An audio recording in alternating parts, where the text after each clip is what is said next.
있지? 나온다. 오케이. 마이크 테스트.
자, 오늘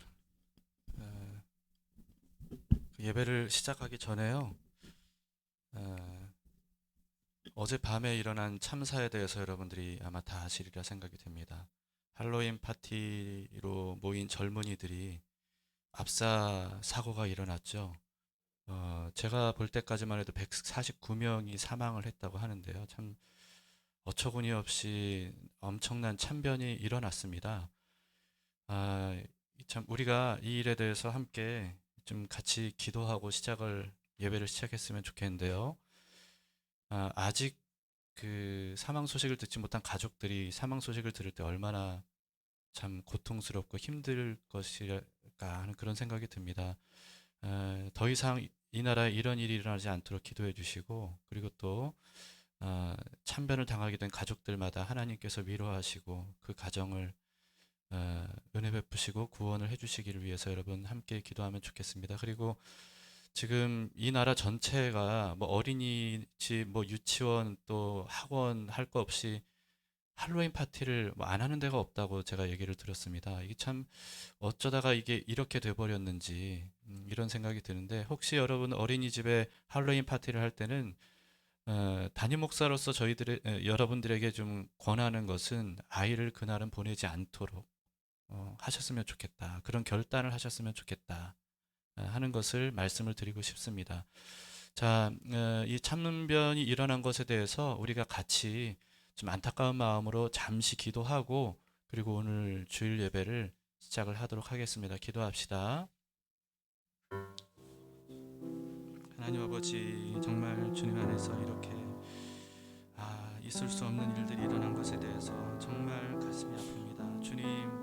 주님께서 긍휼히 여겨주셔서 어루만져 주시고, 하나님 이 나라를 고치시고 이 땅에 정말 하나님의 나라가 임할 수 있도록 인도해 주시옵소서. 하나님, 슬픔을 당한 모든 가족들에게 함께 하셔서 아버지, 그들의 마음을 주님께서 주장해 주시고 하나님 강하고 담대하게 하시고 하늘의 위로를 허락해 주시고 주님께 삶을 맡기는 구원에 임할 수 있도록 도와주셔서 하나님 아버지, 어려운 상황을 정말 잘 이겨낼 수 있도록 도우시고 함께 해주시옵소서.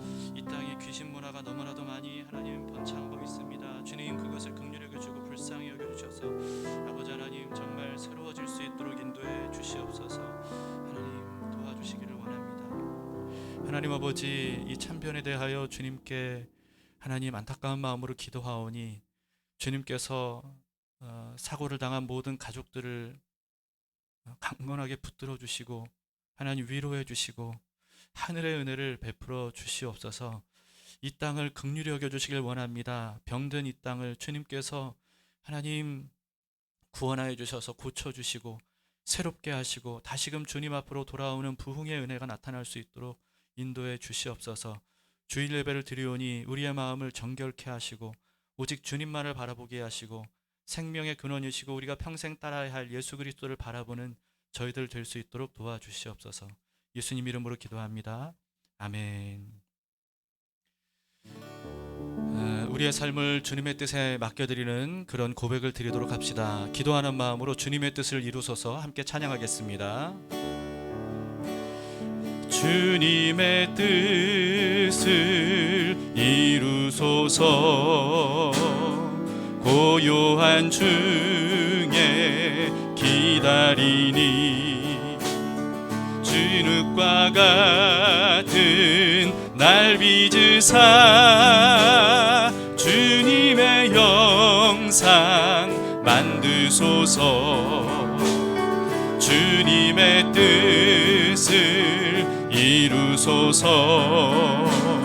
주님 발 앞에 엎드리니 나의 맘속을 살피시사 눈보다 이게 하옵소서. 주님의 뜻을 이루소서. 병들어 몸이 피곤할 때 권능의 손을 내게 펴사 강건케 하여 주옵소서. 주님의 뜻을 이루소서. 온전히 나를 주장하사 주님과 함께 동행함을 만민이 알게. 우리 4절 다시 주님의 뜻을 이루소서. 주님의 뜻을 이루소서. 온전히 나를 주장하사 온전히 나를 주장하사 주님과 함께 동행함을 만민이 알게 하옵소서.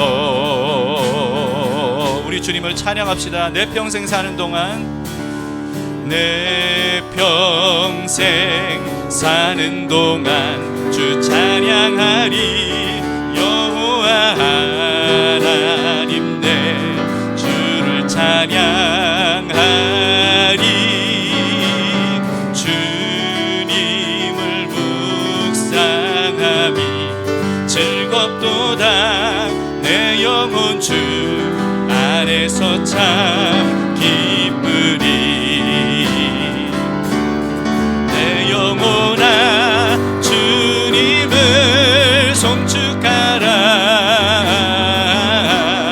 내 영혼아 주님을 찬양하라. 내 영혼아 주님을 송축하라. 내 영혼아 주님을 찬양하라. 우리 주님만 찬양하고 결단합시다. 내 평생 사는 동안, 내 평생 사는 동안 주 찬양하리. 여호와 하나님 내 주를 찬양하리. 주님을 묵상함이 즐겁도다. 내 영혼 주 안에서 참 기쁘리. 내 영혼아 주님을, 내 영혼아 주님을 송축하라. 내 영혼아 주님을 찬양하라. 내 영혼아 주님을 송축하라. 내 영혼아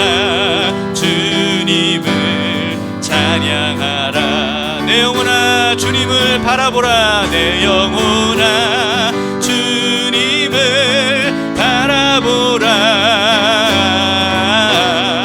내 영혼아 주님을 찬양하라. 찬양하라. 내 영혼아 주님을 송축하라. 내 영혼아 주님을 송축하라. 내 영혼아 주님을 송축하라. 내 영혼아 주님을 찬양하라. 내 영혼아 주님을 송축하라.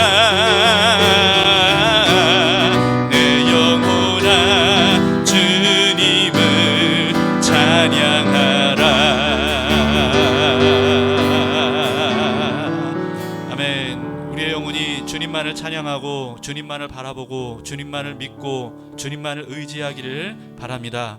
오늘 이 시간 하나님의 말씀과 성령의 은혜가 우리에게 임하여서 우리의 마음과 생각을 주관하시고 주님을 온전히 바라보며 따라갈 수 있도록 인도하시기를 원합니다. 우리 그런 마음으로 함께 찬양합시다. 오직 주의 사랑에 매여 내 영 기뻐 노래합니다. 이 소망 거룩한 땅에서 주께 사랑드립니다. 사모합니다. 오직 주의 임재 안에 갇혀 내 영 기뻐 찬양합니다. 이 소명의 언덕 거룩한 땅에서 주께 경배드립니다. 아멘. 주께서 주신 모든 은혜, 주께서 주신 모든 은혜, 나는 말할 수 없네. 내 영혼 즐거이 주 따르렵니다. 주께 내 삶 드립니. 우리 다시 한번 고백합시다. 오직 주의 사랑에 매여 내 영 기뻐 노래합니다.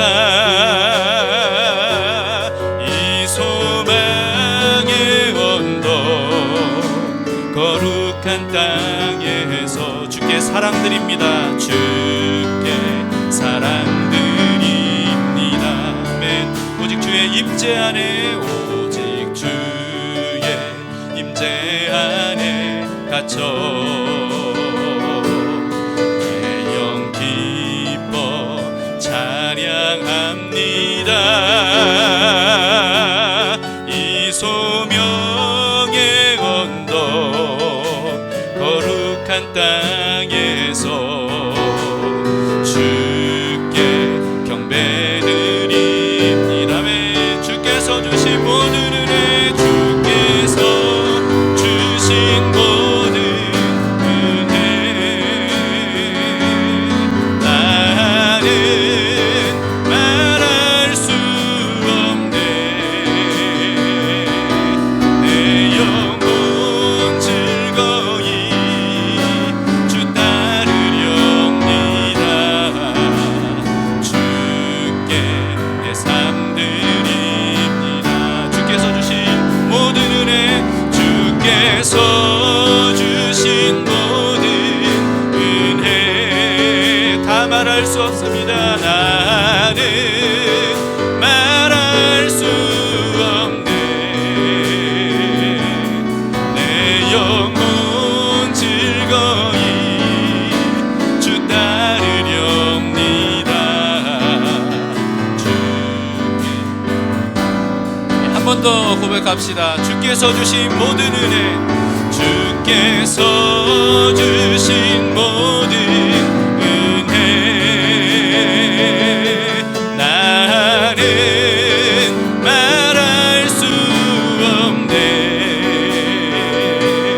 내 영혼 즐거이 주 따르렵니다. 주께 내 삶 드립니다. 내 영혼 즐거이 주 따르렵니다. 내 영혼 즐거이 주 따르렵니다. 주께 내 삶들이, 다시 한번 고백합니다. 내 영혼 즐거이 주 따르겠습니다. 내 영혼 즐거이 주 따르렵니다. 주께 내 삶 드립니다. 아멘. 아멘. 주님, 우리가 오직 주님께만 매이기를 원합니다. 주님께만 우리가 사로잡히기를 원합니다. 우리의 생각도 우리의 마음도 그래서 주님께 맡겨드립니다. 오직 주님을 바라보면서 주님이 얼마나 찬양 받으실 분이고 얼마나 우리를 사랑하시는 분이고 얼마나 완벽하게 우리를 구원하시고 인도하실 분인지 오늘 이 시간 그 하나님을 바라보며 우리가 예배하며 주님께만 내 삶을 드리기를 원합니다.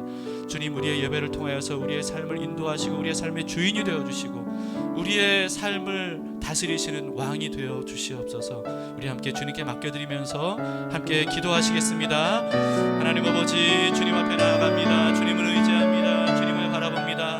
오늘 이 시간 오직 주님의 사랑에 매이기를 원합니다. 주님의 임재로 우리의 마음이 감동을 입기를 원합니다. 우리를 사랑하시고 만물을 사랑하시는 주님의 그 놀라우신 마음이 우리 안에 가득 들어올 수 있도록 도와주셔서 우리 안에 하나님 더러운 것들이 하나님 온전히 예수 그리스도의 보혈로 깨끗이 씻어주고 하나님 거룩하게 정결하게 그리고 깨끗하게 주님 앞에 나아갈 수 있도록 도와주시옵소서.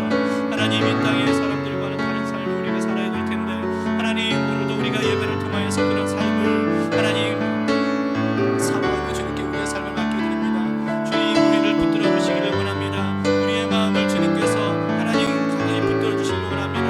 말씀과 성령을 사로잡히게 하셔서 하나님 아버지 진리를 깨달아 알 수 있도록 인도하여 주시고 영혼의 깊은 참된 자유를 얻을 수 있도록 도와주시고 하나님 세상이 알 수도 없고 줄 수도 없는 평안과 그리고 하늘의 기쁨을 우리가 받아 누릴 수 있도록 도와주시옵소서. 세상의 즐거움을 따라가는 것이 아니라 오직 주님만을 따라가는 저희를 될 수 있도록 도우시며 하나님 눈에 보이는 것이 전부가 아니라 눈에 보이지 않는 하나님의 나라가 있음을 우리가 바라보며 하나님 이 땅에 그와 같은 하나님의 나라가 임하는 그런 예배가 되고 그런 우리의 삶이 되고 우리의 가정이 될 수 있도록 도우시기를 원합니다.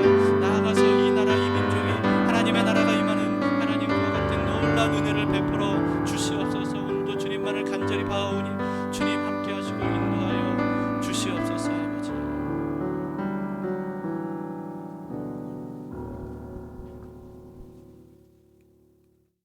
항상 기뻐하라. 쉬지 말고 기도하라. 범사에 감사하라. 이것이 그리스도 예수 안에서 너희를 향하신 하나님의 뜻이니라. 사랑의 하나님 아버지, 저희를 은혜의 자리로 불러주시고 예배할 수 있게 해주심에 감사드립니다. 지난 한 주도 주님의 임재를 구하면서도 아둔하여 주님을 외면한 채 지내왔는지 돌아봅니다. 그럼에도 불구하고 저희를 있는 모습 그대로 사랑해 주시고 주님을 찬양하고 경배할 수 있다는 것이 얼마나 큰 기쁨이고 감사함인지 고백합니다. 코로나로부터 일상을 회복하려는 움직임이 더욱 느껴지는 요즘입니다. 어제 이태원 사고와 여전히 나라 안팎으로 어수선한 상황 속에서 경제, 정치, 교육, 사회계 등 여러 분야에서 수고하고 애쓰는 사람들을 위로해 주시고 주님의 뜻대로 바로 세워질 수 있도록 인도하여 주시길 간구합니다. 아멘. 10월은 금요일마다 한근영 사모님의 귀한 섬김으로 이 시대에 우리가 무엇을 어떻게 왜 기도해야 하는지 알았습니다. 모닥불 기도 모임은 마쳤지만 지금부터가 기도의 시작임을 그리고 이미 그 기도가 시작되었음을 감사드립니다. 아멘. 이제는 저희 담길교회가 중보기도로 하나 되어 하나님의 능력이 경험되어지는 교회가 되기를 소망합니다. 아멘. 말씀을 전하시는 조혁진 목사님의 영육간에 힘을 주시고 전하시는 말씀에도 하나님의 권능이 임하기를 기도합니다. 아멘.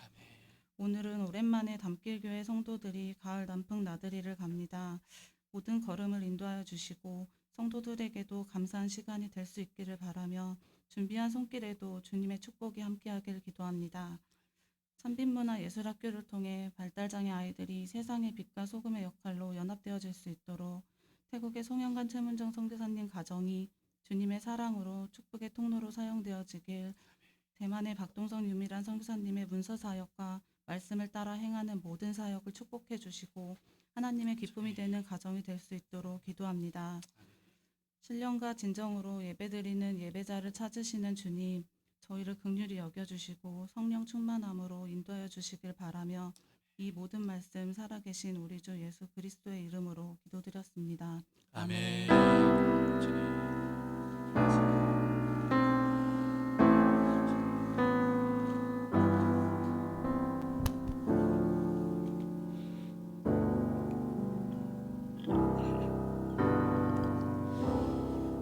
네, 감사합니다. 오늘 하나님의 말씀을 함께 보시겠습니다. 사무엘하 24장 1절에서 17절 말씀입니다.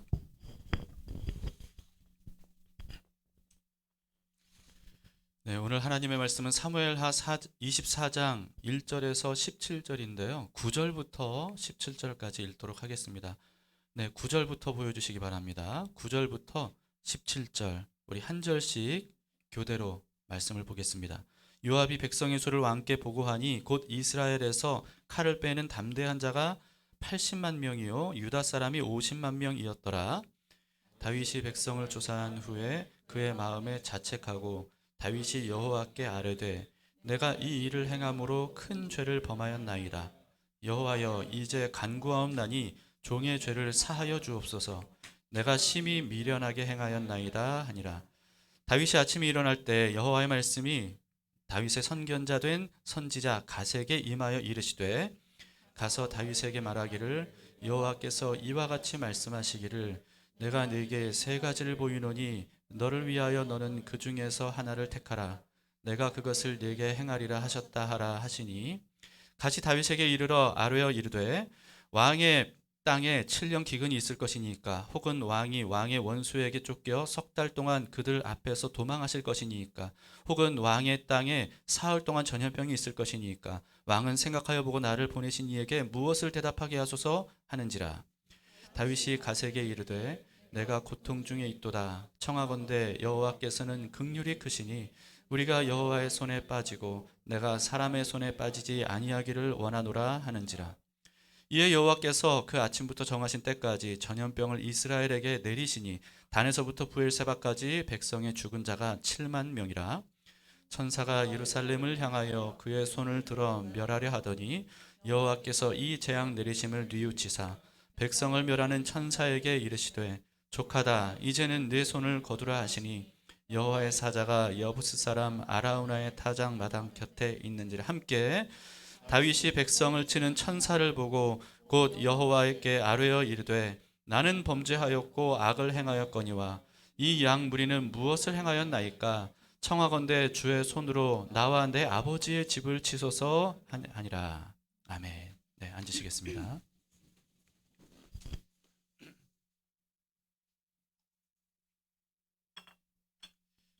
사무엘하 마지막 장입니다.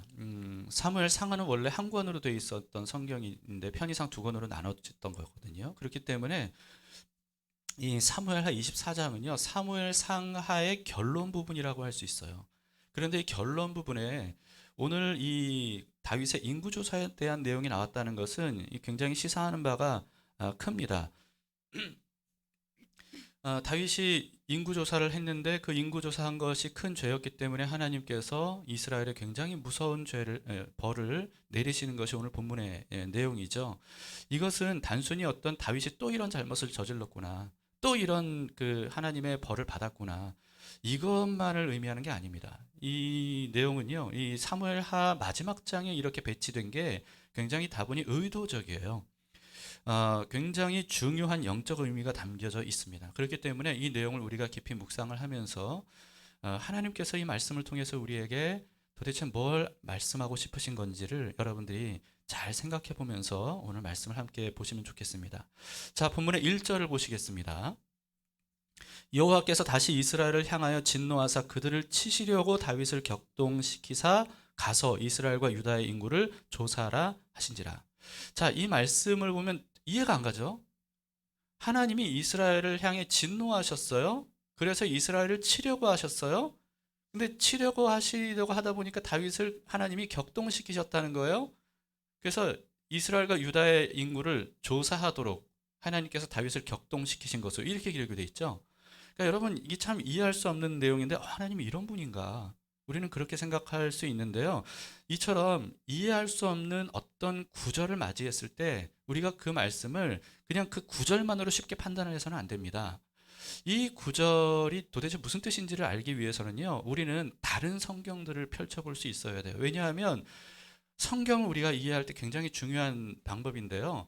한 구절은 그 한 구절의 온전한 뜻이 담겨져 있는 게 아닙니다. 그게 아니라 성경의 각 구절은요, 성경 전체와 유기적으로 연결이 되어 있어요.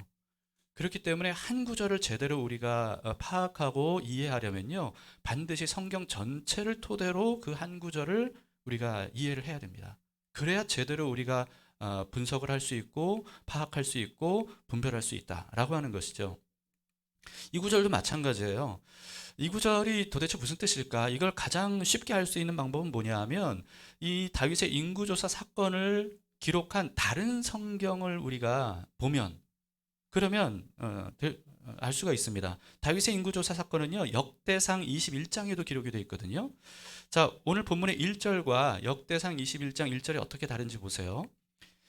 사탄이 일어나 이스라엘을 대적하고 다윗을 충동하여 이스라엘을 계수하게 하니라. 다르죠? 네, 하나님께서 다윗을 충동해서 인구조사를 하도록 하신 것처럼 오늘 본문에는 그렇게 되어 있는데, 역대상에서는 다윗을 충동한 존재가 하나님이 아니라 사탄이라고 이렇게 되어 있습니다. 그러니까 우리는 이 두 구절을 통해서 이 상황이 어떻게 된 것인지를 우리는 좀 조합을 해서 이해를 해야 됩니다. 다시 말해서 이런 거예요. 다윗을 유혹한 존재, 그러니까 부추긴, 인구조사를 하도록 부추긴 존재는 사탄이죠. 왜냐하면 사탄은요, 이스라엘을 대적하는 자라고 역대상 1장 1절에 21장 1절에 나와 있잖아요. 그러니까 다윗을 공격하는 방편으로 어떻게 했냐면 이스라엘과 다윗을 공격하는 방편으로 다윗을 유혹한 겁니다. 인구조사를 하도록. 다윗이 왕이 된 이후에 이스라엘은 이전 어느 때보다도 부강한 나라가 됐어요.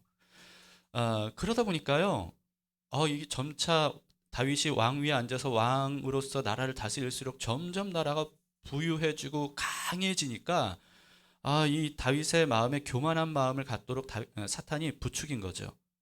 내가 이스라엘의 왕이 된 이후에 나라가 이렇게 평탄하고 이렇게 부강하고 이렇게 잘 살게 됐고 이렇게 강한 나라가 됐구나 라고 하는 이런 마음을 막 충동질한 겁니다. 그래서 내 나라가 얼마나 강해진 건지 이거를 좀 확인하고 싶어 하도록 그렇게 유혹한 거예요. 그런 생각을 사탄이 다윗에게 불어넣은 겁니다. 이처럼 여러분, 사탄이 우리를 공격하는 방법 중에요, 가장 그 대표적인 방법이 뭐냐 하면 우리의 생각에 이런 나쁜 생각을 심어주는 거예요. 그러니까 이거는 근데 사탄만이 우리에게 그렇게 하는 게 아니고 하나님도 마찬가지입니다. 여러분, 우리가 하나님의 음성을 누구나 들을 수 있거든요. 그리고 사실은 누구나 듣고 있을 거라고 저는 믿습니다. 왜냐하면 하나님은 빈번하게 우리의 생각을 통해서 하나님의 음성을 들려주세요. 하나님의 말씀을 들려주세요. 그래서 여러분, 우리 생각에 흐르는 이 생각들을 세 가지로 구분해 본다면 이거예요. 그러니까 하나님이 주시는 생각이 있고요. 그리고 또 사탄이 주는 생각이 있어요. 그리고 세 번째는 내 생각이 있는 겁니다. 근데 우리는 내 생각 속에 떠오르는 모든 생각들을 그냥 다 내 생각이라고만 생각하기 쉬운데 그렇지 않아요. 하나님은 우리의 생각을 통해서 계속해서 말씀하고 계시고요. 그리고 그에 못지않게 사탄도 계속해서 우리에게 말하고 있는 겁니다. 그러면서 그런 생각들을 갖게 하는 거죠. 그래서 여러분, 우리의 속에 떠오르는 생각들이라고 해서 이거를 그냥 방치하면 안 돼요. 그냥 생각나는 대로 우리가 그 생각을 방치하면 안 되고 반드시 분별하는 작업을 해야 됩니다. 이 생각이 그냥 내 속에서 자연스럽게 떠오른 생각인지 아니면 하나님이 주시는 생각인지 아니면 사탄이 주는 생각인지 이걸 반드시 점검하고 분별하는 게 필요해요. 그렇지 않고 그냥 떠오르는 대로 우리가 생각나는 대로 그냥 방치해 두잖아요. 그러면 우리는 자연스럽게 어느 쪽을 따라가냐 하면요, 하나님의 생각이 아니라 사탄의 생각 또는 내 생각 쪽으로만 가기 쉽습니다. 그건 왜 그러냐 하면 우리에게는 죄의 본성이 있기 때문에 본능적으로 하나님이 주시는 생각에 대해서는 거부 반응이 좀 있어요. 그렇기 때문에 분별하지 않고 의지적으로 하나님이 주시는 생각을 분별하고 그 말씀대로 따라가려고 하지 않으면 그러면 내 본성상 결국은 하나님의 뜻은 제쳐두고 내 생각 또는 사탄의 생각, 이 내 생각과 사탄의 생각이 하나가 될 때, 그럴 때 우리는 잘못된 길로 가버리는 거죠. 그러니까 반드시 우리 안에 이 세 가지 생각이 있는데 과연 이것이 어디서부터 오는 생각인가, 이것을 좀 분별하면서 우리가 어떤 생각을 버리고 대적하고 어떤 생각을 우리가 취해야 되는지 그것을 반드시 연습하고 훈련하고 그런 삶을 살아야 됩니다. 다윗도 사실은 그랬어야 돼요. 근데 평소에는 다윗이 굉장히 그걸 잘하는 사람 아니겠습니까? 그러니까 하나님의 뜻을 다윗처럼 이렇게 명료하게 파악하고 그 말씀을 따라간 사람이 어디 있었습니까? 그런데 그렇게 훌륭한 믿음의 사람, 하나님과 함께 마음이 합한 사람, 그 다윗이 이번만큼은 이 사탄의 속삭임에 홀딱 넘어가 버린 겁니다. 그동안 하나님께서 다윗과 이스라엘에게 굉장히 많은 은혜를 베풀어 주셨고, 그래서 다윗이 이스라엘의 왕이 되게 하셨고, 그리고 왕이 되는 동안에 하나님께서 이스라엘을 정말 부강한 나라로 세워주셨음에도 불구하고 이 사탄의 속삭임에 다윗이 그냥 홀딱 마음을 빼앗겨서요, 이 모든 것이 마치 자신이 이룬 것처럼 이런 교만한 마음에 빠지게 됐고, 그 생각에 이제 몰두하게 된 거예요. 내 나라가 이렇게 부강해졌구나. 내가 이런 놀라운 일들을 이룬 거구나. 이런 식으로 점점 그 생각이 뻗쳐나간 거죠. 그래서 그거를 마치 이제 돈을 한꺼번에 많이 번 사람이 그 돈 세고 싶어서 막 안달이 나는 것처럼, 그런 것처럼 그 인구 조사를 그렇게 하고 싶은, 그럼으로써 더 어떤 뿌듯함, 더 짜릿함, 더 자랑하고 싶은 마음, 이런 마음을 갖고 싶었던 거죠. 하나님은 그런 다윗의 마음에 진노하신 겁니다. 그래서 다윗을 강력하게 일깨워 주실 필요가 있었어요. 그래서 오늘 본문에 하나님께서 진노하셔서 그 벌을 주시려고 다윗을 격동시켜서 인구조사를 하게 하셨다, 이렇게 이제 기록된 것은 정확히 말하자면 무슨 뜻이냐면, 다윗이 사탄의 그 유혹에 넘어가서 교만한 마음으로 이렇게 자신을 높이려고 할 때, 그때 하나님께서 그와 같은 다윗을 강력하게 일깨워 주시기 위해서 사탄이 다윗을 충동시키는 것을 그냥 내버려 두셨다, 이렇게 볼 수가 있는 거죠. 여러분, 근데 하나님께서 이와 같이 사탄이 다윗을 충동질할 때 왜 내버려 두셨을까? 우리는 그렇게 생각할 수 있는데요. 오늘 전체 내용을 통해서 이 사건을 보면, 그리고 전체 내용뿐만 아니라 성경 전체를 통해서 이 사건을 우리가 이해하면 하나님께서 왜 그러셨는지를 우리는 분명히 알 수가 있고 또 알아야 됩니다. 하나님의 깊은 뜻이 있었기 때문입니다. 결국 이 일을 통해서 하나님은 정말 놀라운 어떤 일을 이루시는데요. 사탄에게 종로로 타는 사람들, 그러니까 다윗처럼, 이 순간 다윗처럼 사탄에게 종로로 타는 사람들을 구원하시기 위한 하나님의 은혜와 섭리가 무엇인지를 알려주는 그런 사건으로 이 일이 동원이 되는 겁니다. 여기에 대해서 이제 결말 부분에서 여러분들이 알게 될 겁니다.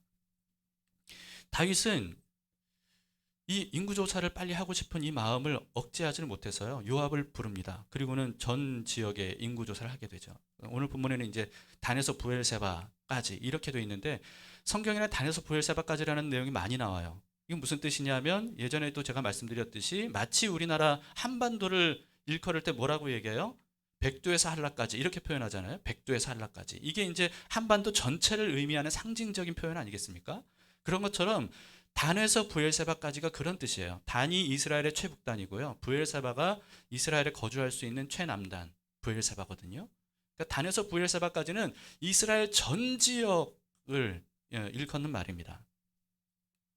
요압은요, 이 다윗이 인구조사를 하는 그게 이제 옳지 않다고 생각을 했어요. 그래서 다윗에게 왕에게 직언을 합니다. 3절을 보세요. 요압이 왕께 아뢰되 이 백성이 얼마든지 왕의 하나님 여호와께서 100배나 더하게 하사 내 주 왕의 눈으로 보게 하시기를 원하나이다. 그런데 내 주 왕은 어찌하여 이런 일을 기뻐하시나이까 하되. 그러니까 이 요압은 다윗의 이 동기를 알아챈 거죠. 숫자를 굉장히 자랑하고 싶고 내세우고 싶고 또 의지하고 싶은, 이것을 요압은 알아챈 겁니다. 그래서 하나님 앞에 이것은 옳지 않습니다 라고 직언을 했지만 다윗은 뜻을 굽히지 않았어요. 이 충동되는 이 마음을 억제하지를 못한 거예요. 요압은 어쩔 수 없이 이스라엘 전 지역의 인구를 조사하는데 9개월 20일 만에 이제 조사를 다 마치고 다윗에게 보고를 합니다. 자, 그 보고 결과 9절입니다. 요압이 백성의 수를 왕께 보고하니 곧 이스라엘에서 칼을 빼는 담대한 자가 80만 명이요 유다 사람이 50만 명이었더라. 자, 이 보고 내용을 보면요, 우리가 알 수 있는 게 뭐냐면 인구조사라고 해서 모든 인구를 다 조사한 게 아니구나 하는 걸 알 수 있어요. 자, 모든 인구가 아니에요. 어떤 인구를 조사한 겁니까? 칼을 빼는 담대한 자. 그게 무슨 뜻이에요? 전쟁에 나가서 싸울 수 있는 병력의 숫자가 얼마나가 되느냐, 이거를 위한 겁니다. 그러니까 이제 인구조사, 세대조사를 해서 그래서 이 나라, 이 민족의 이 세대수가 어떻고 통계를 내서 나라를 잘 다스리기 위한 그게 아닌 거예요. 그게 아니라 병력수, 우리나라가 얼마나 강한 나라가 됐는지 이것을 알고 싶었던 거죠. 여러분, 사실 인구조사든 병력조사든요, 그 자체가 나쁜 건 아닙니다. 민수기에 보면 인구조사가 나오거든요. 사실은 그때도 병력조사였어요. 그러니까 싸움에 나갈 수 있는 장정의 숫자, 이걸 센 게 이제 얼마라는 거예요?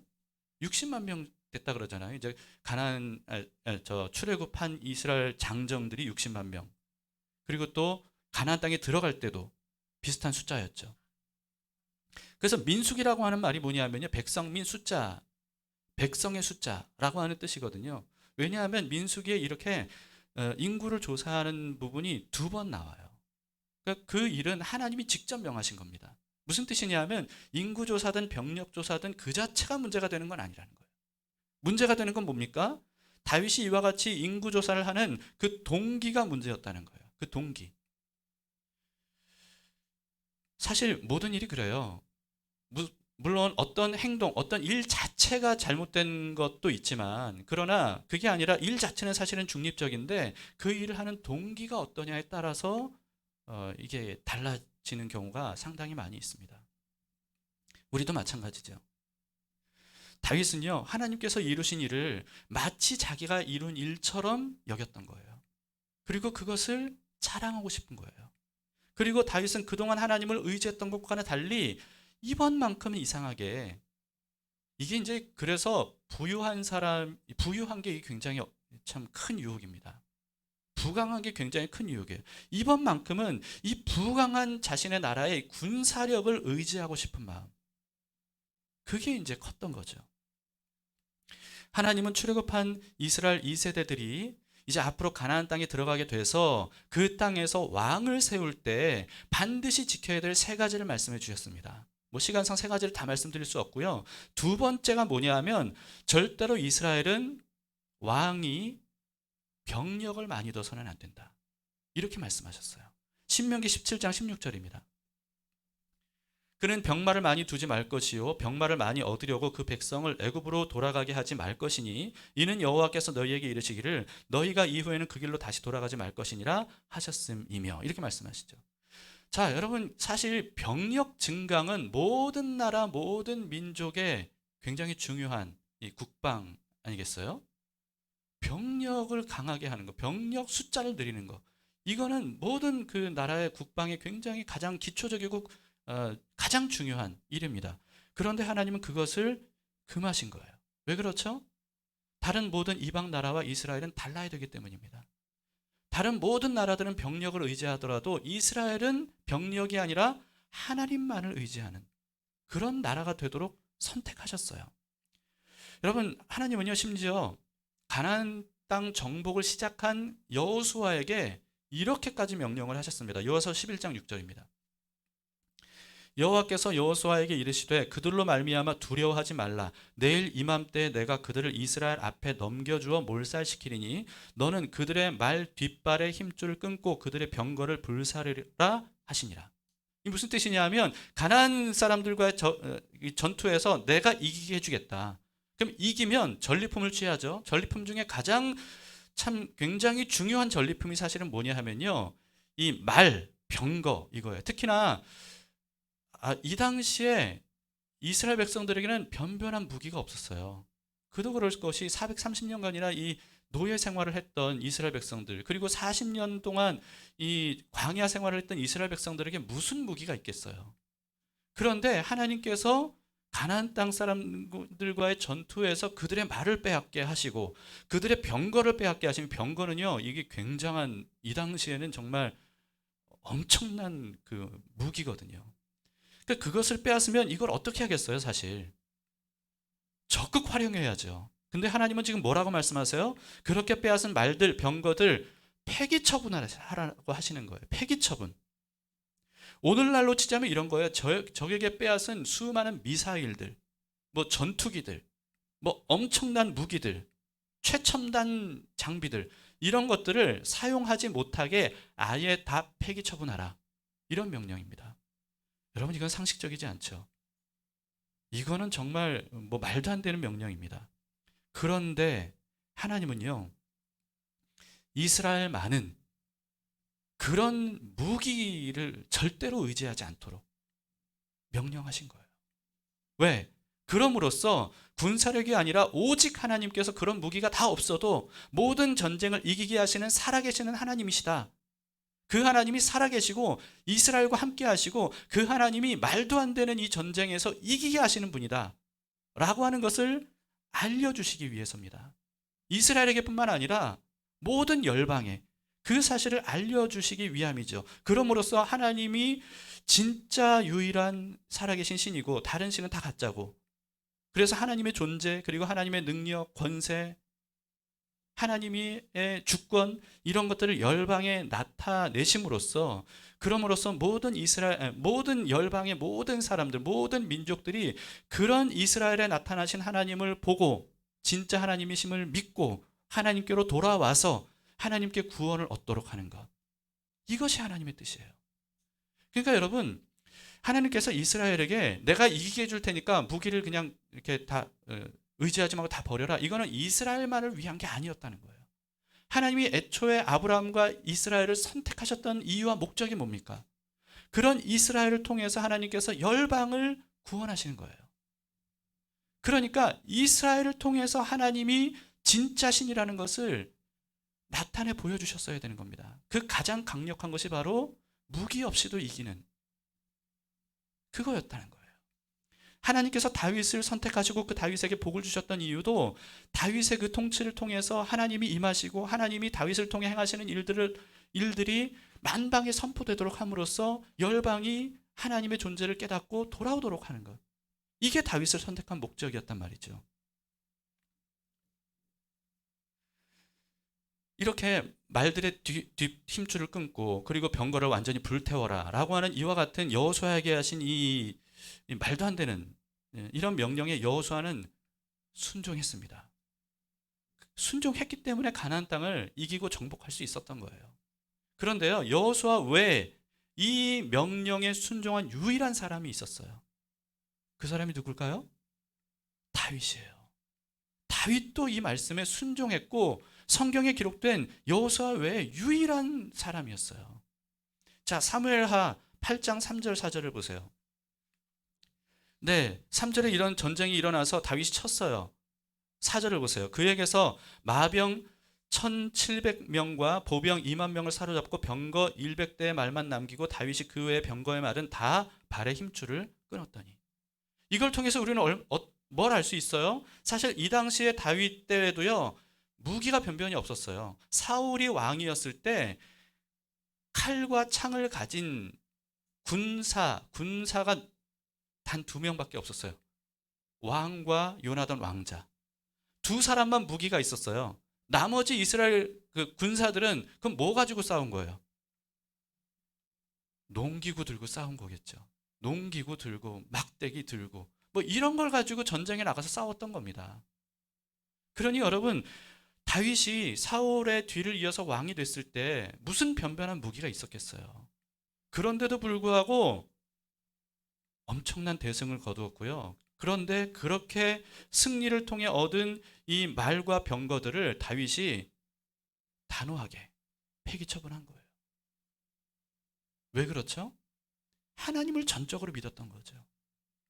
그리고 하나님의 뜻과 자신을 선택하시고 이스라엘을 선택하셨던 하나님의 그 계획, 그게 무엇인지를 다윗은 알고 있었던 겁니다. 이런 다윗, 그래서 이런 다윗을 통해서 하나님은 그 자신의 살아계심을 정말 만천하에 드러낼 수 있었어요. 그래서 사무엘하 8장 6절에 이렇게 기록이 되어 있죠. 다윗이 어디로 가든지 여호와께서 이기게 하시니라. 네, 다윗이 어디로 가든지 여호와께서 이기게 하셨어요. 만약에 군사력을 의지했다면 이런 일이 일어났을까요? 일어나지 않았을 겁니다. 여러분, 군사력 대 군사력의 싸움, 그리고 무기 대 무기의 싸움이면 이스라엘이 절대로 적들을 이길 수 없어요. 그런데 다윗이 어디로 가든지 싸워 이길 수 있었던 이유가 뭡니까? 이런 군사력, 무기들을 오히려 폐기 처분하고 하나님만을 의지했기 때문입니다. 그런데 이 다윗의 인구조사는 뭐예요? 하나님께서 그토록 놀랍게 행하신 일들, 그것을 자기가 한 일로 가로챈 거예요. 그리고 또 더 이상 하나님을 믿고 의지하는 게 아니라 이제는 군사력을 의지하겠다는 거예요. 그리고 이제는 하나님이 천하 만민에 높아지시고 하나님이 진짜 신이시라는 사실을 만천하에 드러내시려고 하는 하나님의 계획에 따르는 것이 아니라 자기의 이름을 높이고 싶은 거죠. 이게 뭘 의미하냐면요, 다윗도 다른 이방 왕들과 다를 게 없는 모습이었다는 겁니다. 이 인구조사는. 그렇게 되면 하나님께서 이스라엘과 다윗을 선택하시고 그동안 하나님께서 만민을 구원하시기 위해서 이스라엘과 다윗에게 베풀어 주셨던 은혜의 이유와 목적을 다윗이 망각하고 거스르는 행위입니다. 말씀드렸죠, 여러분. 인구조사, 병력조사, 만약에 이게 다윗이나 이스라엘에서 행한 게 아니라 다른 나라, 다른 민족에서 행하는 것이었다면 그건 당연한 일이었어요. 그러나 이스라엘만은 그래서는 안 되는 거였습니다. 다윗은 그래서는 안 되는 거였어요. 그렇기 때문에 이것이 굉장히 큰 죄인 거죠. 근데 다윗은 역시 다윗입니다. 다윗은 자신의 인구조사가요, 하나님께 죄라는 사실을 깨달았어요. 깨달았을 뿐만 아니고요, 그것을 인정하고 하나님께 회개합니다. 자, 10절을 보세요. 다윗이 백성을 조사한 후에 그의 마음에 자책하고 다윗이 여호와께 아뢰되 내가 이 일을 행함으로 큰 죄를 범하였나이다.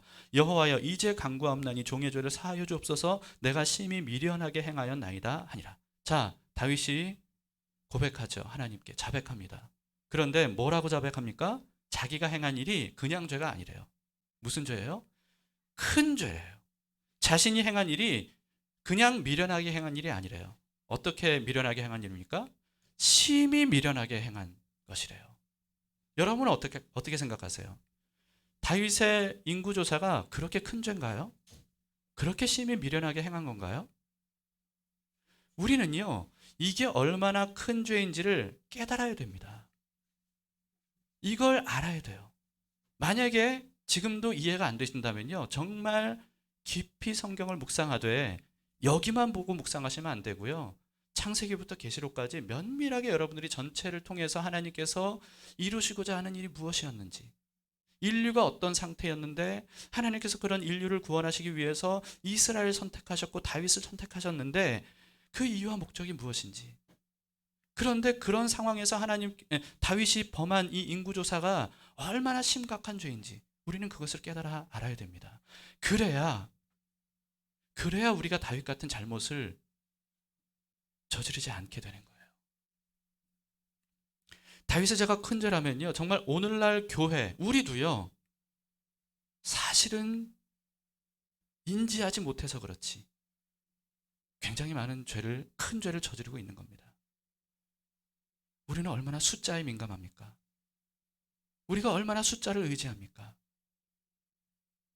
한국교회가 얼마나 숫자를 내세웁니까? 10여 년 전에 한기총에서 대선 주자에게 공개적으로 신문 광고를 통해서 자신들의 조건을 얘기했어요. 대통령이 될 사람은 이렇게 하시오. 그러면서 한기총에서 내건 어떤 조건들이 있었습니다. 그러면서 내건 게 뭐냐 하면요, 한국 교인 1200만 명이 이렇게 요구합니다 라고 하는 거였어요. 저는 그걸 보고 기가 막혔어요. 1200만 그리스도인도 아닐 뿐더러 그런 숫자를 내세워서 정치인들을 향해서 힘을 발휘하겠다, 이건 절대로 하나님의 방법이 아닙니다. 그런데 그와 같은 방법이 오늘날 한국교회에 너무나도 편만해져 있어요. 우리가 얼마나 숫자에 민감합니까? 그 교회가 좋은 교회냐 아니냐, 이것을 무엇으로 대부분 판단해요? 숫자로 판단하지 않습니까? 그 교회 목사님이 훌륭한 분이고 하나님의 성령의 사람이냐 아니냐, 이것을 대부분 뭘로 판단해요? 이런 얘기를 이 작은 교회 목사가 얘기하면 안 되는데, 그렇다고 제가 큰 교회 이 얘기를 하기 위해서 큰 교회 목사가 되려고 하는 것도 참, 아무튼 그래요, 여러분. 심각하게 우리가 지금 생각해야 될 게 뭐냐 하면요, 우리도 모르는 사이에 숫자에 사로잡혀 있다는 거예요. 이것은 교회뿐만이 아닙니다. 대형 교회를 말하는 게 아니에요. 작은 교회가, 우리 교회가 인원이 작기 때문에 거기에 대해 주눅 들고 수치심을 가지고 있다. 이것은요, 대형 교회 사람들이 그 숫자를 자랑하는 건 못지않게 죄예요. 그것도 숫자를 의지하는 거니까. 이건 저를 일깨우는 말씀이기도 합니다. 여러분, 우리는 숫자에 굉장히 민감한데요. 이게 나도 모르는 사이에 사탄의 유혹에 넘어간 것이고, 이것이 바로 우리 이름을 내고 싶고, 우리가 높아지기를 원하고, 우리가 이룬 것을 드러내고 싶고, 그리고 그 숫자를 의지하고 싶은 다윗의 인구조사의 마음과 다르지 않은 겁니다. 그런데 우리의 더 큰 문제는 뭐예요? 다윗은요, 그게 큰 죄라는 사실을 깨달았어요. 그런데 우리는 그걸 깨닫지 못하고 있다는 거예요. 한국교회는 현재 그것을 깨닫지 못하고 있다는 거예요. 그게 잘못인 것을 알지를 못해요. 그러니까 회개하지를 않아요. 이게 굉장히 큰 문제입니다. 숫자를 우상화하는 그 숫자의 우상이 한국교회에 너무나도 그냥 자연스럽게 퍼져 있어요. 우리 개개인도 보세요. 여러분 숫자에 민감하십니까? 만약에 통장 잔고 이게 좀 넉넉하면 그러면 그냥 뭐 이렇게, 그러나 그 잔고가 쪼그라들면 그러면 마치 하나님이 안 계신 것처럼 막 걱정하고 염려하고 인생이 파탄난 것처럼. 그런 다음에 우리의 주인은 누군 거예요? 하나님이신가요? 아니면 숫자인가요? 나도 모르는 사이에 예수님을 믿는 우리들이 이 숫자의 노예가 되고 있다는 거예요. 이것이 얼마나 큰 죄인지에 대해서 우리는요, 다윗처럼 깨달을 수 있어야 됩니다. 그리고 회개해야 돼요. 돌이켜야 돼요. 하나님이 우리를 이스라엘을 선택하시고 다윗을 선택하신 것처럼 우리를 선택하셨어요. 그건 우리만을 위한 건가요? 아니에요. 우리를 통해서 하나님의 존재를 드러내시고 하나님의 영광을 드러내시고 하나님의 살아계심을 드러내심으로써 그게 하나님 자신의 이름을 높이려고 하시는 것이라기보다는요, 그걸 통해서 만민이 주께로 돌아오도록 하나님은 그걸 원하시는 거예요. 그래서 우리를 이스라엘을 선택하셨듯이 교회로 선택하셨던 겁니다. 그런 우리가 다윗처럼 숫자의 노예가 돼버리면 이것은요, 우리도 모르는 사이에 만민을 구원하시기 위한 하나님의 놀라운 사랑의 역사, 십자가에서 예수 그리스도를, 그 독생자 아들을 죽이시면서까지 만민에게 복음을 증거하시고 그들을 하나님의 살아계심을 드러내시면서 구원하시려고 하는 그 구원의 역사를 가로막는 것과 다르지 않다라고 하는 것이죠. 여러분 어떠십니까? 다윗의 죄가 큰 죄라는 사실을, 그것을 깨달으십니까? 우리가 그것을 깨달아야 된다라고 하는 것입니다. 숫자의 종이 되는 것은 우상을 숭배하는 것이고, 그리고 그것은 교만이고 또 불신앙이고 반복음적인 죄라는 사실, 이것을 우리가 깨달아야, 그래야 다윗처럼 뉘우치고 회개할 수가 있는 겁니다. 하나님은요, 다윗뿐만 아니라 이스라엘과 그리고 우리에게도 이게 얼마나 큰 죄인지를 가르쳐 주셔야 됐어요. 그래서 갓선지자를 통해서 세 가지 징벌 중 하나를 선택하라고 다윗에게 제시하십니다. 13절을 보세요. 다시 다윗에게 이르러 아뢰어 이르되 왕의 땅에 7년 기근이 있을 것이니까, 첫 번째죠. 혹은 왕이 왕의 원수에게 쫓겨 석 달 동안 그들 앞에서 도망가실 것이니까, 두 번째죠. 세 번째, 혹은 왕의 땅에 사흘 동안 전염병이 있을 것이니까, 이 셋 중에 하나를 선택하라는 거예요. 그래서 말씀하시면 하나님께서 그 벌을 내리실 것입니다. 여러분이라면 어떤 선택을 하시겠습니까? 쉽지 않은 문제죠. 그런데 사실은요, 다윗 입장에서는 세 번째를 선택할 수밖에 없었을 겁니다. 그건 왜 그러냐 하면, 첫 번째 7년 기근은요, 이미 사무엘하 21장에 보면 이스라엘에 3년 기근을 겪었어요. 3년 기근을 겪었는데 그때 정말 참혹한 그런 기간이었습니다. 그래서 이 3년 기근을 끝내기 위해서 다윗이 굉장히 큰 대가를 지불했어요. 이거는 큐티하신 분들은 기억을 하셔야 되는데, 기브온 족속과 관련된 그 일. 그래서 정말 큰 대가를 지불했습니다. 정치적으로도 굉장한 부담을 지면서까지. 그렇게 대가를 지불함으로써 3년 기근을 종식시켰어요. 그런데 7년 기근을 이건 선택할 수 없는 거죠. 그리고 두 번째, 여러분 다윗은요 이미 사울 왕 때문에 꽃다운 나이를 10년 동안 도망자 신세로 살아왔습니다. 그리고 왕이 된 이후에도 자기 아들 압살롬에게 도망 다닌 그런 기간이 있었죠. 그런데 또 다시 3개월 동안 적에게 도망 다닌다? 다윗은 이것을 너무나도 견디기 어려웠을 것이고, 그리고 그 다음 구절을 통해서 우리가 알 수 있는 건 뭐냐면요, 사람이 이 도망자 신세가 될 때 사람이 얼마나 잔인한지를 다윗은 몸으로 직접 겪었어요. 그러니까 또다시 사람에게 이렇게 도망자가 되는 것, 이것은 다윗으로서는 선택할 수 없었습니다. 반면에 세 번째는 뭐예요? 전염병. 3일 동안의 전염병. 이 다윗 시대에는요 이 전염병을 겪어본 적이 없습니다. 그리고 기간도 3일로 가장 짧았어요. 다윗 입장에서는 세 번째를 선택할 수밖에 없었을 겁니다. 그런데 이 징벌이 다윗의 생각보다 훨씬 무거웠죠.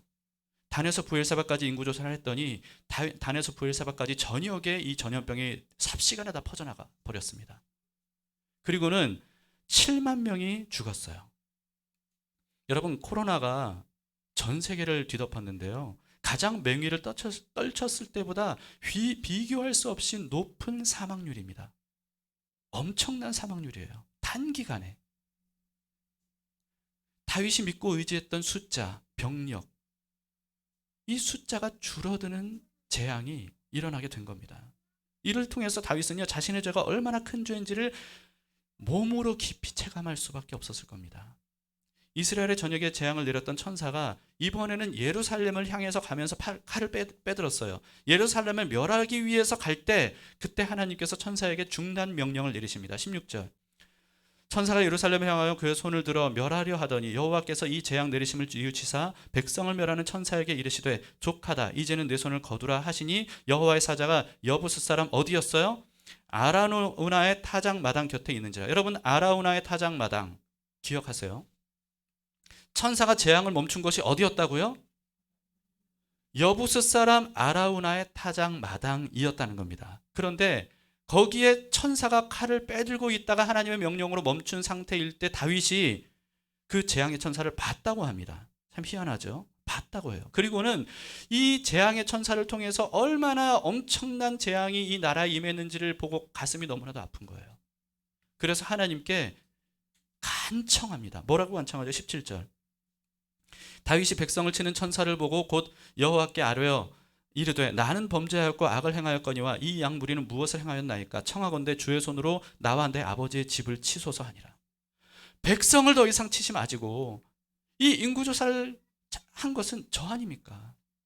저를 치세요. 제 가문을 치세요. 라고 간청을 드렸던 거죠. 오늘 본문은 여기서 끝납니다. 그런데요, 사무엘 하를 완전히 마무리하는 내일 본문에는 어떤 내용이 나오냐 하면 갓 선지자가 다윗에게 뭐라고 얘기하냐면 이 아라우나의 타작 마당에 여호와를 위한 제단을 쌓고 제사를 드리라고 말씀을 드려요. 그래서 다윗이 아라우나의 타작 마당을 돈 주고 사서 거기에 제단을 쌓고 그리고 번제와 화목제를 드리는 장면이 내일 본문에 나옵니다. 그랬더니 드디어 이 재앙이 완전히 멈췄어요. 피해 제사를 통해서 이 재앙이 멈추게 됐다는 거예요. 재앙의 천사가 이 재앙을 멈췄던 곳, 그리고 다윗이 돈을 지불하고 사서 번제와 화목제를 드렸던 곳, 그게 어디라고요? 아라우나의 타작마당. 여러분 이 아라우나의 타작마당이 어딘지 아십니까? 오래전에 아브라함이 하나님의 명령을 따라 이삭을 제물로 바치려고 했던 모리아산, 이게 바로 아라우나의 타작마당이에요. 그리고요 열왕기하가 이렇게 끝나죠. 아라우나의 타작마당에서 이 번제를 드림으로써 재앙이 끝나는 것으로 그렇게 사무엘하가 마치고 열왕기상으로 넘어가요. 열왕기상에 누가 등장합니까? 솔로몬이 등장하고요. 솔로몬의 등장에서 가장 중요한 사건이 성전을 세우는 사건입니다. 이 성전이 세워진 곳, 이곳이 바로 아라우나의 타작마당이에요. 기억하세요, 여러분. 하나님께서 하시는 일에는 우연이 없습니다. 하나님은 아담과 하와 때부터 치밀한 계획을 세우시고요. 그 계획을 정말 정도로 사람으로서는 도저히 계획도 할 수 없고 이룰 수 없는 그런 놀라운 손길로 이루셔요. 그럼으로써 하나님의 살아계심을 증명하시죠. 그 결정적인 증거 중에 하나가 바로 이와 같은 아라우나의 타작마당, 모리아 산에서 예수 그리스도의 죽으심을 예고하셨던 하나님께서 아라우나의 타작마당에서 피의 제사를 드림으로써 이 큰 죄에서 벗어나게 하시고, 그리고 그곳에 바로 성전이 세워지도록 하신 이와 같은 하나님의 이 증거들. 그런데 그 가장 결정적인 증거는 바로 예수 그리스도이십니다. 성전의 원형이신 예수님, 성전의 원형이신 예수님, 그 예수님이 성전에서 드려진 모든 제물들로도 불가능했던 인류의 완벽한 죄사함과 구원, 그것을 예수님께서 완성하셨습니다. 그럼으로써 절대로 열릴 수 없었던 지성소의 휘장을 열어놓으시고 절대로 용서받을 수 없었던 죄악들을 예수님께서 완전히 깨끗하게 용서해 주시고, 그럼으로써 하나님 앞으로 누구든지 나아가서 하나님과 함께 더불어 살아가고 하나님 나라의 백성이 되도록 하셨습니다. 그래서 여러분, 예수님이 우리 모든 기도의 응답이시고 우리 모든 문제의 해답이시라는 거예요. 말씀을 마치겠습니다. 아라우나의 타작마당에서 모든 죄를 사하시고 모든 재앙과 심판을 종식시켜 주신 하나님께서 참된 성전이신 예수 그리스도를 통해서 우리 모든 죄를 사하시고, 그리고 우리 모든 재앙과 심판을 완전히 영원히 그치게 해주셨습니다. 그리고 이 복음이 바로 교회를 통해서 만민에게 증거되고 모든 사람들이 그 복음으로 인해서 하나님을 발견하고 구원을 얻도록 하시는 것이 바로 하나님의 뜻입니다. 아라우나의 타작마당에서 번제와 화목제를 드린 다윗처럼 죄로 얼룩진 우리들이 해야 될 것이 무엇입니까? 참된 성전이신 예수 그리스도께서 이 땅에 오셔서 우리의 죄를 사하셨던 것을 믿고 그 예수 그리스도의 보혈을 의지하고 그 예수 그리스도의 보혈을 통해서 하나님께 나아가서 예배를 드리는, 그것이 바로 우리가 해야 될 일입니다. 여러분, 오늘 우리가 나들이를 가지 않습니까? 근데 잊지 마세요. 나들이가 중요한 게 아니에요. 예배가 중요한 겁니다. 교회에서 어떤 행사를 하든지 가장 중요한 것은 예수 그리스도의 보혈을 통해서 하나님께로 나아가는 이 예배가 중요해요. 아무리 교회에서 즐거운 일을 많이 하고 그래서 그 즐거운 일 때문에 사람들이 많이 모인다 할지라도요, 우리가 아라우나의 타작마당에서 피해 제사를 드리는 그런 일을 하지 않는다면 우리의 문제는 해결되지 않아요. 여러분, 우리에게 가장 중요한 게 뭡니까? 하나님께 예수 그리스도를 통해서 예배를 드리는 거예요.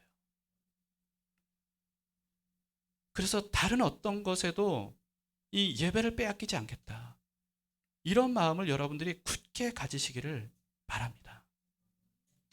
자, 이제 함께 자리에서 일어서시겠습니다.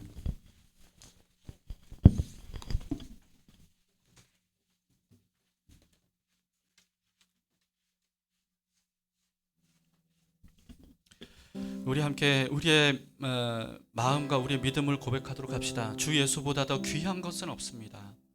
왜냐하면 예수님이 나를 구원하시고 나를 하나님의 백성 되게 하시는 유일한 구원자이시기 때문입니다. 우리 함께 그 사실을 기억하면서 다른 어떤 것도 바꾸지 않겠다는 그런 이 가사의 고백이 나의 고백이 되기를 바랍니다. 함께 고백합시다. 주 예수보다 더 귀한 것은 없네. 이 세상 부귀와 바꿀 수 없네. 영죽은 내 대신 돌아가신 그 놀라운 사랑 있지. 우리 2절 부릅니다. 주 예수보다도, 주 예수보다 더 귀한 것 이 이 세상 명예와도 바꾸지 않겠습니다. 이 세상 명예와 바꿀 수 없네.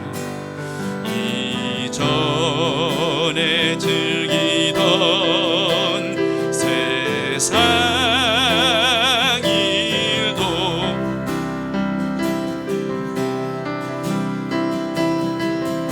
뺏지 못합니다. 뺏지. 우리 이어서 3절로 고백합니다. 주 예수보다 더 귀한 것은 없네. 이 세상 행복과도 바꾸지 않겠습니다. 바꿀 수 없네. 유혹과 핍박이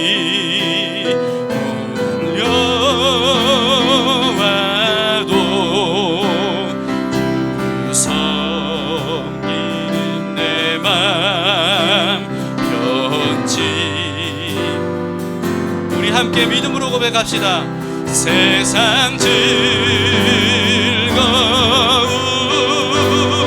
다 버리고 세상 자랑 다 버렸네. 우리 다시 한번 세상 즐거움 다 버리고 세상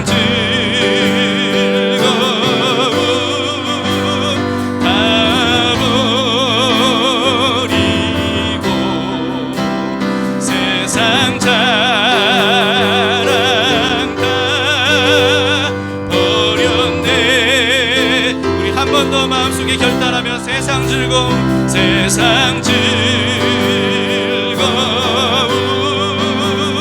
다 버리고 세상 자랑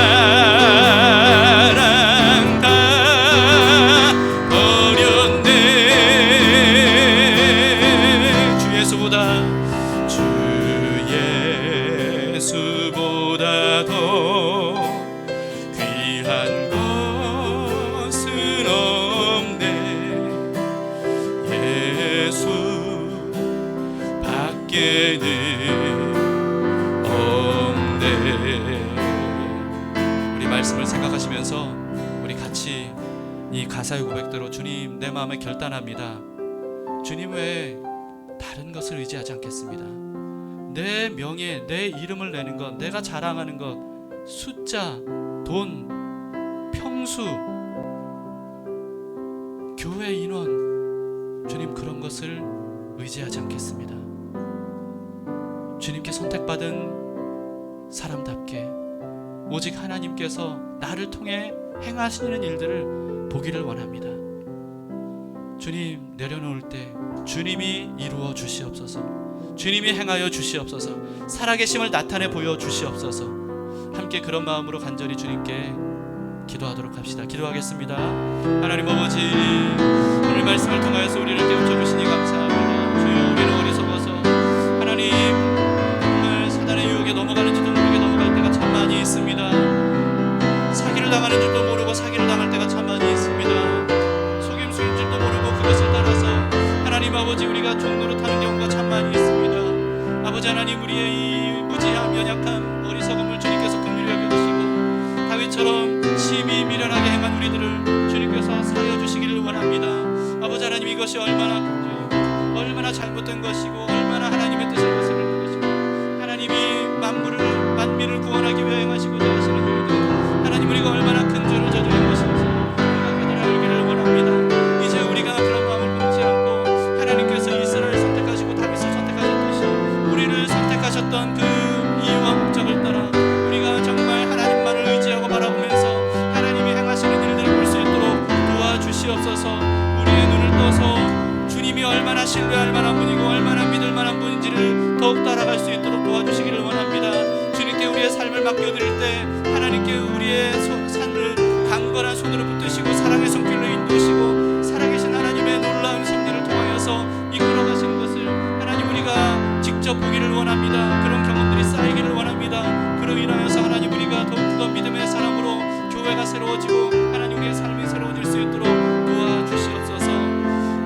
말씀을 생각하시면서 우리 사랑하는 형제자매들을 위해서 중보기도 하도록 합시다.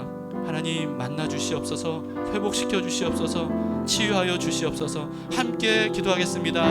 하나님 아버지, 정말 주님 안에서 하나님 우리가 가슴 아프게 기도하오니 주님 긍휼히 여겨 주시옵소서, 불쌍히 여겨 주시옵소서, 은혜를 베풀어 주시옵소서.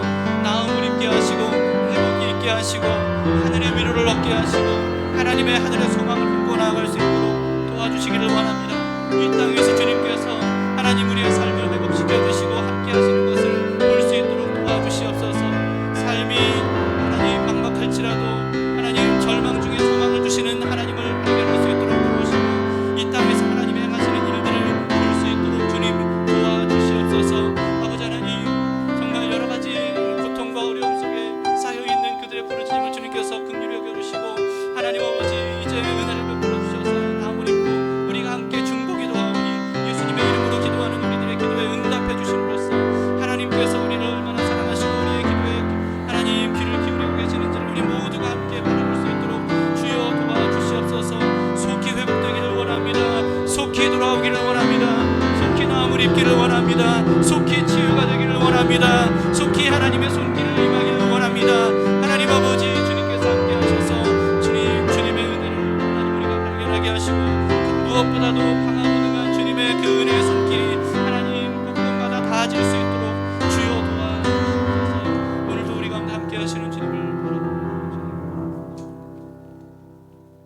하나님 아버지, 오늘 말씀을 통해서 우리가 죄인 줄도 모르고 있었던, 사탄에게 속고 있는 줄도 모르고 있었던 우리의 영혼을 흔들어 깨워주시니 감사합니다. 이렇게 큰 죄인 줄 몰랐고 심지어 죄인 줄도 몰랐는데 우리가 얼마나 그동안에 이 죄 가운데 있었는지, 우리를 통해 하나님이 행하시고자 하시는 그 놀라운 그 섭리와 뜻을 우리도 모르는 사이에 얼마나 거스르고 있었는지 하나님 그것을 깨달았습니다. 주님 용서하여 주시옵소서. 숫자에 하나님 집착하고 거기에 좌우됐던 우리의 마음을 이 시간 내려놓습니다. 하나님 한 분이면 충분함을 믿습니다. 우리를 통해 하나님을 나타내 주시옵소서. 하나님의 살아계심을 나타내 주시옵소서. 하나님의 영광과 권세와 능력을 나타내 주시옵소서. 온 세상에 오직 하나님만 참신이라는 사실을 우리를 통해 드러내 주시옵소서. 그래서 교회를 통해 만민이 구원을 얻을 수 있도록 주님 인도하여 주시옵소서. 하나님 한국교회를 회복시켜 주시기를 원합니다. 교회가 제 역할을 못하고 하나님을 의지하기보다 숫자를 의지하기 때문에 오늘날 교회가 이렇게 타락하고 이렇게 사람이 높아지고 이렇게 무너지게 되었습니다. 주님 긍휼히 여겨주셔서 교회 이 땅을 회복시켜 주시고 하나님 다시금 주님 앞에 새로운 진정한 부흥이 일어날 수 있도록 인도해 주시옵소서. 하나님, 여러 가지로 슬픔을 당하고 고통을 당하고 어려움을 당한 수많은 사람들 너무나도 많이 있습니다. 그들을 도우시고 주님으로 인한 세임을 얻고 회복의 은혜를 맛보고 구원의 은혜를 경험할 수 있도록 도와주시옵소서. 오늘도 주님께 감사함의 예물을 드리오니 이 예물을 기쁘게 받아주시고 하나님의 선하신 뜻을 이루시는데 귀한 씨앗이 되어서 30배, 60배, 100배 아름다운 생명의 열매가 가득 열릴 수 있도록 도와주시옵소서. 예물을 드린 모든 손길 믿음으로 살아갈 때 주여 각 가정마다 은혜를 베푸시길 원합니다. 가정마다 주님의 살아계심을 나타내 보여주시옵소서. 직장 생활마다 하나님이 함께 하심을 경험할 수 있도록 도와주시옵소서. 언제 어디서나 하나님을 바라보며 눈을 들어 주님을 구할 때 하나님 하늘문을 열어주시는 것을 삶의 현장에서 경험할 수 있도록 도와주시옵소서. 함께 하실 주님께 감사 찬양 영광을 드리며 살아계신 예수님 이름으로 기도합니다. 아멘. 이제는 우리 구주 예수님 은혜와 하나님 아버지의 크신 사랑하심과 성령님의 함께 하심이 주님께 나아가 모든 것을 내려놓고 오직 우리의 구원자 되시고 참된 하나님이신 주님만을 의지하며 나아가고자 결심한 하나님의 사람들 머리 위에, 가정 위에, 삶의 현장 위에, 담길교회와 한국교회와 전세계 주의 몸된 교회 위에, 이 나라 이 민족 위에 이제로부터 영원토록 함께 있을지어다. 아멘.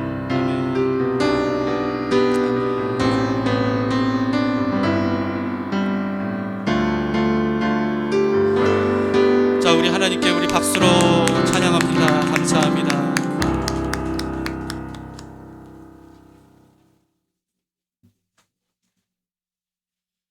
네, 서로 한번 축복하시며 인사 나누실까요? 아직 끝난 게 아닙니다. 광고를 해야 되기 때문에. 자, 서로 한번 축복하시죠. 말씀대로 삽시다. 한번 인사해 주세요.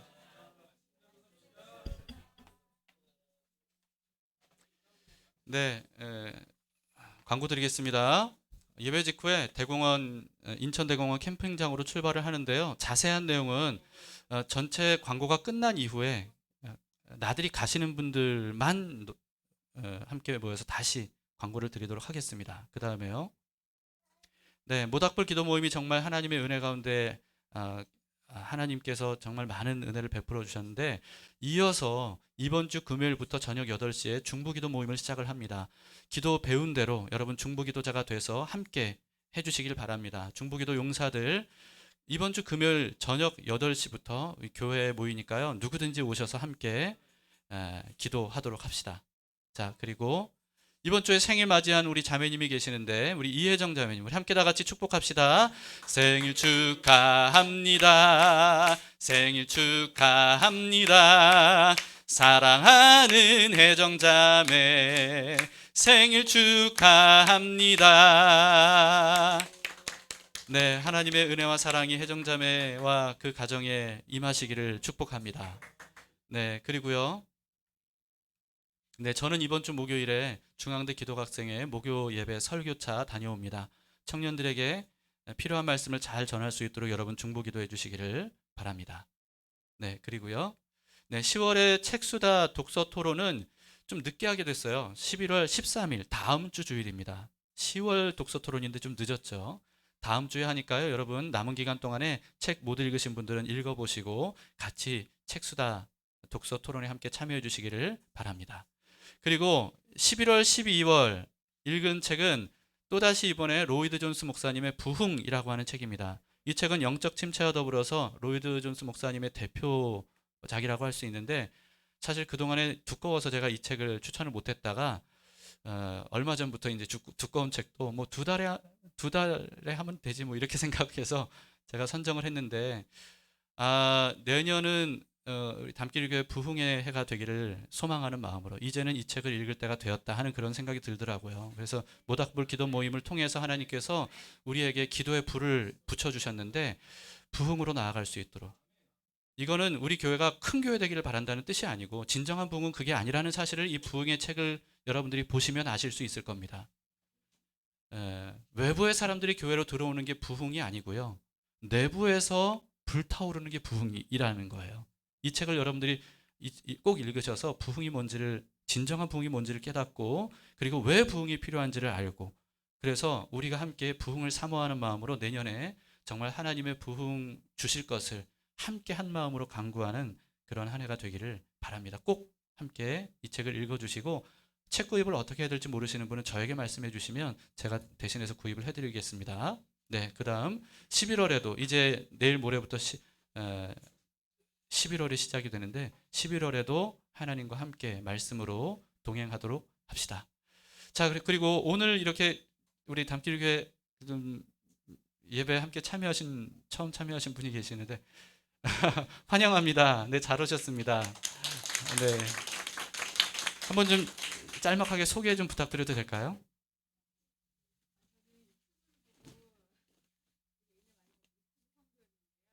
네. 아,